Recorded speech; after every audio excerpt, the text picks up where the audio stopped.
This is Victoria Cam for Fair and Unbalanced.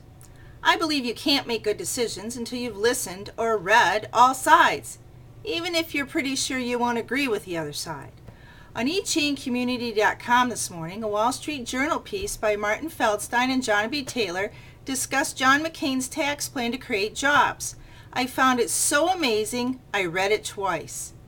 Based on the tax cuts of the last 8 years and the job losses in 2008, I would venture to say it appears there's an inverse relationship rather than the direct one McCain espouses.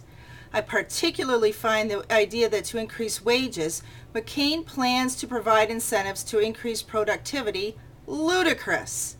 The government shouldn't provide incentives. That's what individual companies do.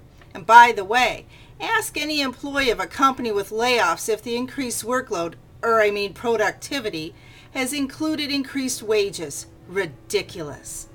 Secondly, I don't believe for a moment that doubling the tax exemption for children will significantly increase or ease the tax burden. Why? Because the third leg of this dreaming tax code setup affects the way people will have to deal with health insurance. It sounds absolutely fab that McCain will include a tax credit if they receive a qualifying policy from an employer that covers large medical bills, or if they buy their own. First, try finding an employer who offers large medical bill coverage. Isn't that what got the automobile manufacturers in trouble in the first place? Sheesh. Price your own. I have private insurance for my daughter and me. My husband is currently on disability and has a private insurer that handles Medicare. Our insurance runs roughly $5,300 a year, so that tax credit already doesn't cover me.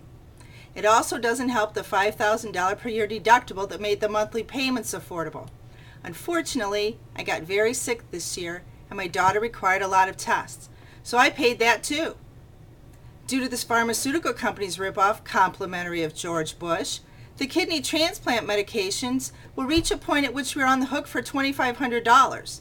So far, I have to plan on health insurance costs of $12,800 this year. A $5,000 tax credit? I'm tingly. Here's the kicker. The tax credit replaces the current tax rule, which excludes employer insurance payments from being taxed as income. Yep, that's right. If your employer makes insurance payments of any amount, it'll show up on your W-2. What's not to love?